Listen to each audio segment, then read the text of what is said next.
Y'all, it looks like the hens are finally come to roost when it comes to Jay-Z and his alleged crimes, because his bestie Diddy has been snitching hard on him to the feds and exposing all the nasty things that they allegedly did together.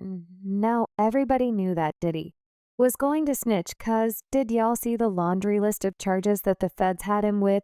He's facing a long prison time, and he's reportedly desperate to avoid jail, so desperate that he is snitching hard on Jay-Z. And I'm not talking about no small, petty stuff about how Jay-Z allegedly dated Foxy Brown or was obsessed with Aya or anything like that. Word in the street says that Diddy allegedly handed over evidence to the feds about how Jay-Z allegedly united DMX after DMX uncovered evidence that Jay-Z attended freaky parties with Diddy and was going to expose Jay-Z's freaky self.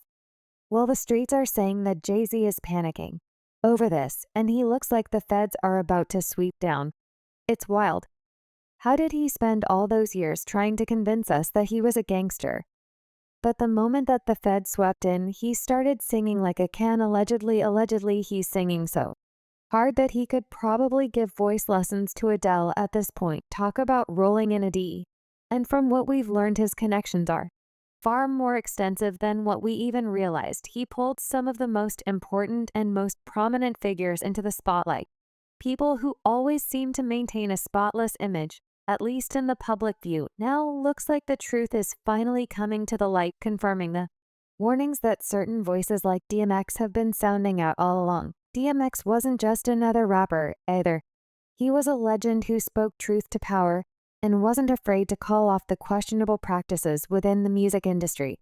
And when it came to major names like Diddy and Jay-Z, the mix had no hesitation in publicly holding them accountable. Check this out.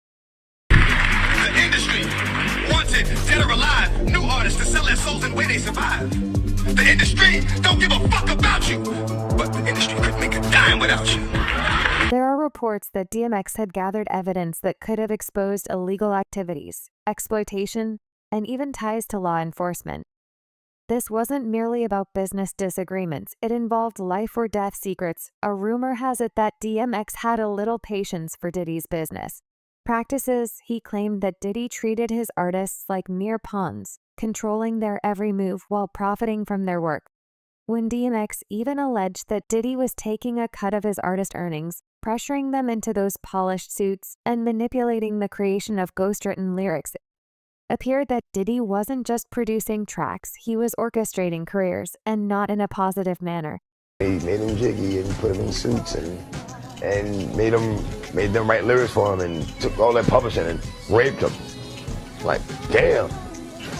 I'm glad I didn't, you keep that. And we went to, like, as soon as they got signed, D was like, yo. But Diddy wasn't the only one in DMX's radar, because he also had Jay-Z in his crosshairs.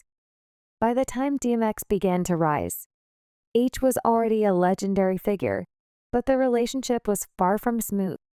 There was whispers on the streets that DMX believed that Jay-Z was playing dirty, intentionally shutting down his opportunities in the rap game. As if he were intimidated by competition, DMX was never one to pretend, and the word around town was that he didn't fully trust Jay-Z. He viewed him less as a brother in the industry and more as a rival, trying to keep him in check. But let's take a moment to rewind to when DMX was dominating the scene. From 1998 to 2003, X released 5 critically acclaimed albums with Jam. Then Jay-Z became the president of the label, and suddenly the atmosphere changed. DMX began raising alarms, claiming that Jay-Z was erecting roadblocks and interfering with the release of his 6th album, Year the Dog Again. Like I said, I had the crazy track record, Def Jam, everything was good. I go to do the 6th album, and Jay-Z became president. Yeah. When he first got the job, he hit me with the call like, yo, dog, Mace is running the building, like, yo, you good? Finish the album, shoot the video. So what happened? Niggas go on vacation and, we don't know. What you mean you don't know? How do you listen to a whole album, pick a single, shoot a video, then don't know? Jay-Z was initially supposed to retire, but he had a change of heart. Instead of allowing DMX to shine, Jay appeared to be making strategic moves to clear the field and set the stage for his own grand return. It was a calculated chess move, and DMX could see it from a distance. Things only escalated from there, and DMX left Def Jam and signed with Columbia Records, determined not to play Jay's game. He wasn't willing to become another puppet of the industry, having already observed how these labels exploited their artists. Both literally and financially, he refused to bend to Jay's maneuvers. However, Jay-Z's connections were extensive, particularly with influential figures like Lyre Cohen and Lil Reed. These individuals aren't just notable names in the music industry. They are power players who have significantly shaped it, yet Jay's loyalty to the people who contributed to his success raised questions. His relationship with Dame Dash, his co-founder at Rockefeller, serves as a prime example of his mercy loyalty. When the corporate executives came calling, Jay seemed to challenge these allegiances, leaving Dame Dash behind. Tensions escalated in 2021 when Dame Dash tried to sell his share of Rockefeller, accusing Jay of attempting to undervalue it. Well, Dan didn't hold back, claiming that Jay was playing both sides, acting friendly while making moves to seize his stake. Now, there's where everything ties together. There's speculation that Jay, possibly with support from his mentor Lyre Cohen, may have had a hand in pushing DMX out of the game for good. And this isn't just about business transactions and label conflicts. It suggests the troubling possibility that X was eliminated because he is seen as a threat. I never felt like it. I later found out that he listed what the back. Why would you do that? Referring to X as a gremlin at his own memorial was not just an unfortunate choice of words, it was a clear act of disrespect that highlighted the lengths to which the industry politics can reach, even during occasions meant to honor someone's legacy. But Cohen is known for playing both sides, capitalizing on the culture, while simultaneously erasing its history. We all know X is a gremlin and reckless and looking for a wall to crash into. X, if you listen to X, if you see X, this is his death is no surprise. If you listen to and you watched who and what X was. He accused Cohen of employing divide and conquer tactics, pitting black artists against one another while profiting from their struggles. And he didn't hold back. He emphasized that Lyre would undermine the genuine voices in the community to maintain his power. When you examine the situation closely, the whispers about Jay-Z's connections to figures like Cohen start to seem more credible. Well, DMX had long been vocal about the music industry's shady practices, particularly calling out prominent executives and rappers who went to great lengths to please their labels. X wasn't afraid to reveal the truth behind the glitz and glamour. He made it clear that the game was dirty and that not everybody was playing fair. You know what I'm saying?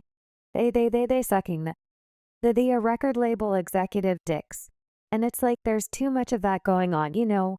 Say, let me be me, let me be the artist that I am, and just play my music. I mean exactly now. They what you all up under this. You know, sitting at the yacht, going to dinner with him, and like that.